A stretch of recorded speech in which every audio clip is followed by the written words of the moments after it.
5000 CCTV camera, 1100 गाड़ियां और 50 गाड़ियों के मालिक। नाली में पड़ी निर्वस्त्र महिला का शव, जिस शव का ना ही सिर था, ना ही दोनों हाथ और ना ही उसका कोई पहचान था। अपराध कर अपराधी को लगा था कि वो पुलिस को गुमराह कर देगा, लेकिन वो भूल गया था कि उसने उत्तर प्रदेश पुलिस को चैलेंज किया है। लेकिन कहा जाता है कि आंख बंद करने से रात नहीं हो जाता है। ठीक वैसा ही हुआ इस घटना में। तो क्या थी इस हत्याकांड के पीछे की सच्चाई? आखिर वो महिला कौन थी और उसकी पहचान कैसे की गई? आज इस वीडियो के माध्यम से जानने की कोशिश करेंगे। नमस्कार, मैं आकाश राजभर और आप देख रहे हैं DR News 9। आज की जो सच्ची घटना सुनाने जा रहा हूं, जिसे सुनने के बाद आप सोचने पे मजबूर हो जाएंगे। दरअसल बात 5 नवंबर 2025 की है। नोएडा उत्तर प्रदेश सेक्टर 82 के अंतर्गत एक नाले में लाश मिलता है, जिसका बेरहमी से कत्ल कर दिया गया था। शव एकदम से नग्न अवस्था में था, ना सिर था ना ही दोनों हाथ, जिससे उसका पहचान किया जा सके। देखने में ऐसा लग रहा था कि ये लाश किसी महिला का है। पैर में 2 बिछिया था। तब नोएडा पुलिस को सूचित किया जाता है। जब पुलिस घटना स्थल पे पहुंचती है तो लाश को देखकर हैरान थी। आखिरकार इसकी पहचान कैसे करें? ना ही सर है, ना ही कुछ ऐसा सबूत जिससे इसकी पहचान किया जा सके। तब पुलिस शव का फोटो खींचने के बाद पोस्टमार्टम के लिए भेज देती है और आसपास के सभी थानों को सूचित किया जाता है कि कोई मिसिंग का रिपोर्ट तो दर्ज नहीं कराया है, ताकि जिससे पहचान करने में आसानी हो। लेकिन जब इस घटना की खबर शहर के उच्च अधिकारियों के पास जाता है तो उनका आदेश आता है कि चाहे जो भी हो, लेकिन अपराधियों तक पहुंचना है। जब पुलिस जांच करना शुरू करती है तो सबसे पहले घटना स्थल के आसपास के लगभग 5000 सीसीटीवी कैमरे चेक किया जाता है। लगभग 1100 गाड़ियां चेक की जाती है और 50 गाड़ियों के मालिक से पूछताछ की जाती है। और इस पूछताछ जांच पड़ताल को लगभग 10 दिन समय निकल जाता है, लेकिन फिर भी पुलिस के हाथ खाली थे। ये केस पुलिस के लिए इतना आसान नहीं था, लेकिन उत्तर प्रदेश पुलिस भी पीछे हटने को तैयार नहीं थी। जांच को देखते हुए 9 टीम गठित करती है और अलग अलग एंगल से जांच करना शुरू करती है। पुलिस की टीम फिर से वही घटना स्थल के आसपास के सीसीटीवी बारीकी से खंगालना चालू करती है। तो 4 नवंबर 2025 को एक ऐसी बस जाते हुए दिखाई देती है जिसके अंदर से लाइट बंद था। अंधेरे में सिर्फ लाइट न होने की वजह से पुलिस को शक जाता है। तब इस बस के नंबर से पता चलता है कि ये बस किसी धार्मिक संस्था की है, जिसके ड्राइवर का नाम मोनू सोलंकी था। मोनू सोलंकी, जिसकी उम्र लगभग 29 साल थी, जो सेक्टर 29 के बरौला गांव का रहने वाला है, जो शादीशुदा है, जिसकी 3 बच्चियां थी। इन्हीं सभी डिटेल के आधार पर 4 नवंबर 2025 को पुलिस अपनी टीम के साथ बरौला गांव पहुंच जाती है, मोनू सोलंकी के घर, जहां मुलाकात होती है मोनू की बीवी और 5 बच्चों से, जिनमें से 3 मोनू के थे और 2 बच्चियां किसी और की थी, जिसकी माँ कहीं चली गई थी, इसलिए मोनू अपने घर रखा था। जो औरत गायब हुई थी उसका नाम प्रीति यादव था, जिसकी उम्र लगभग 30 साल था। जब पुलिस दोनों बच्चियों को फोटो दिखाते हुए पूछती है कि क्या तुम इसे पहचानते हो, बच्चियां बॉडी देखकर साफ साफ मना कर देती है। लेकिन जब वो बिछिया देखती है तो वो बोलती है कि मम्मी, हमारी मम्मी के पैर में ऐसा ही बिछिया था। जब पुलिस उन बच्चियों से पूछती है कि क्या तुम्हारी मम्मी कब घर से गायब हुई थी, तो बच्चियां कहती है कि 6 नवंबर 2025 को गायब हुई थी। अब सवाल ये था कि प्रीति 6 नवंबर 2025 को घर से लापता हुई थी, लेकिन जो बॉडी मिली थी वो 5 नवंबर को पुलिस को मिली थी। वो बॉडी किसकी थी? सवाल ये भी था। मोनू घर पर नहीं था, इसलिए पुलिस मोनू से पूछताछ करने के लिए उसके घर वालों से उसका पता लेती है। मोनू के पास जाती है, जहाँ वो बस खड़ा करके बस में बैठा हुआ था। जब पुलिस की एंट्री होती है बस में, तो चारों तरफ बस के अंदर खून के छींटे लगे हुए थे। इसीलिए मोनू को पुलिस गिरफ्तार कर लेती है और पूछताछ करती है। तो पहले तो मोनू इधर उधर की बात करता है, जवान लड़खड़ा रहा था उसका।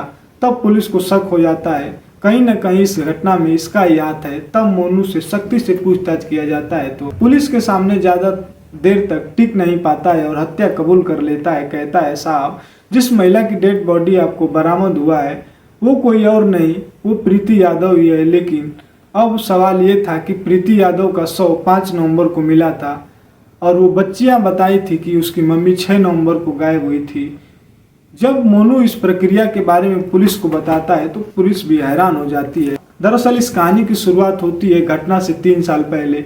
प्रीति यादव की शादी पहले हो चुकी थी, लेकिन उसका पति उसे छोड़ दिया था। जब उसने दूसरी शादी की, उसने भी उसको छोड़, इसलिए अपने दोनों बच्चियों को लेकर प्रीति बरौला गांव में किराए पर घर लेकर रहने लगी और मोनू के घर से करीब 400 मीटर दूर पे मोनू की माँ और प्रीति दोनों एक साथ जींस की फैक्ट्री में सिलाई का काम करती थी, जिसकी वजह से प्रीति का मोनू के घर पे आना जाना हमेशा लगा रहता था। सुबह काम पे जाने से पहले प्रीति मोनू की माँ को लेने आती थी। इधर मोनू पहले ऑटो चलाता था, कभी कभी प्रीति को घर पे छोड़ देता था, कभी फैक्ट्री से लाता था।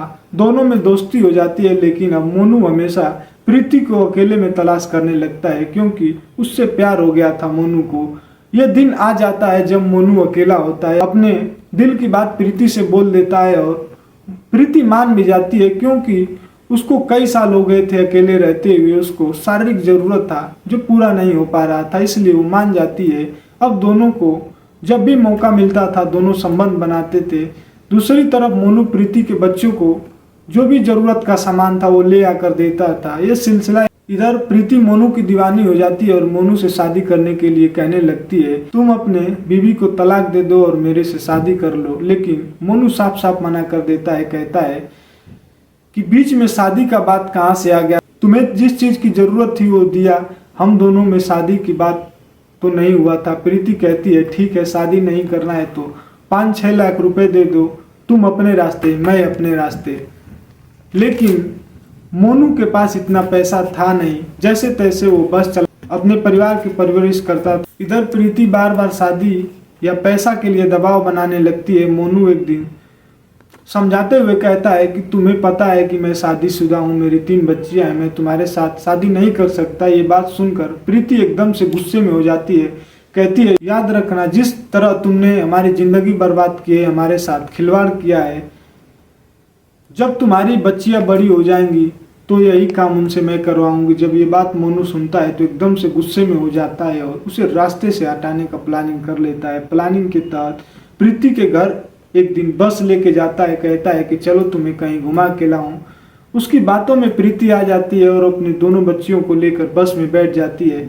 जब मोनू उसके घर से बस लेके जाता है तो वो अपने घर जाता है और वहाँ उसकी बच्चियों को उतार देता है और वहाँ से वो किसी रेस्टोरेंट में जाते हैं, खाना खाते हैं, फिर से बस में बैठकर बातें करने लगते हैं। फिर से वही बात चालू हो जाती है, मोनू तुम मेरे से शादी कर लो। फिर से जिद पकड़ लेती है, लेकिन मोनू समझाते हुए कहता है कि तुम जिद मत करो, जैसे चल रहा है वैसे चलने दो, जो तुम्हारी जरूरत होगा मैं वो पूरा करूंगा। लेकिन प्रीति अपनी बात पे अड़ी रहती है। तब मोनू गुस्से में आता है। मोनू पहले से बस में गणासा रखा हुआ था, मौका देखते उठाता है और एक कई बार में 5 नवंबर 2025 को सर धड़क से अलग कर देता है। उप तक करने का मौका नहीं मिलता है प्रीति को और हत्या करने के बाद सबूत मिटाने के लिए बस का लाइट ऑफ करके दोनों हाथ काट देता है और सिर काट देता है ताकि फिंगर का निशान ना आए, और सिर काट देता है कि इसकी पहचान ना हो पाए। शरीर से सारा कपड़ा उतारता है, कपड़ा सर और दोनों हाथ एक पन्नी में डालकर गाजियाबाद के सिद्धार्थ नगर रेलवे ट्रैक पर फेंक देता है और बॉडी को सेक्टर 82 के नाले में डाल देता है। जब घर जाता है तो प्रीति की बच्चियां अपनी माँ के बारे में सवाल करती हैं तो कहता है कि तुम्हारी माँ कहीं बाहर गई है, 3-4 दिन में आ जाएंगी। लेकिन जब 3-4 दिन हो जाता है उसके बाद फिर से वही सवाल करती हैं तो कहता है तुम्हारी माँ 6 नवंबर 2025 को कहीं चली गई है, अब वो नहीं आएगी। जब तुमसे कोई पुलिस पूछने आए तो तुम कह देना कि हमारी माँ 6 नवंबर को घर से गायब हुई है। बस यही बात को जब पुलिस आती है तो बच्चियां दोहराती हैं। उत्तर प्रदेश पुलिस की मेहनत और बहादुरी की वजह से इस हत्याकांड का खुलासा हुआ। तो फिलहाल मोनू को जेल भेज दिया गया है। तो दोस्तों जो जैसा करेगा वैसा पाएगा, यह बात निश्चित है। इस घटना के बारे में आपकी क्या राय है कमेंट बॉक्स में कमेंट करके जरूर बताएं। तो इस घटना को सुनाने का उद्देश्य किसी को परेशान करना नहीं, ना ही किसी जाति धर्म को ठेस पहुंचाना है। बस आप सावधान रहें, सतर्क रहें और सुरक्षित रहें। जय हिंद, जय भारत।